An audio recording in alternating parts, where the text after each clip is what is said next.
আসসালামু আলাইকুম। আশা করি আপনারা ভালো আছেন ও সুস্থ আছেন। তো দেখুন বন্ধুরা, ড্রাগন গাছে বৃষ্টির পরে প্রচুর ফুল ফুটেছে। আর এর আগে আমি কিছু ফল হারভেস্ট করেও নিয়েছি।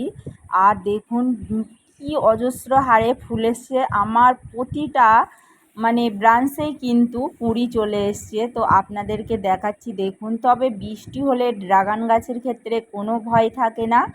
মাটিতে ফাঙ্গাস লেগে গাছের গোড়া পচে যাবার সম্ভাবনা থাকে, আর কেঁচো হবার সম্ভাবনাটা থাকেই। তবে এই গোড়ায় অবশ্যই আপনারা সাব ফাঙ্গিসাইড দিয়ে দেবেন। আর কেঁচোর জন্য কি ব্যবহার করবেন অবশ্যই বলবো। আর এই যে ছোট্ট ছোট্ট ফুল এসছে, এই সময় কিন্তু পিঁপড়ে খুব উপদ্রবটা হবে।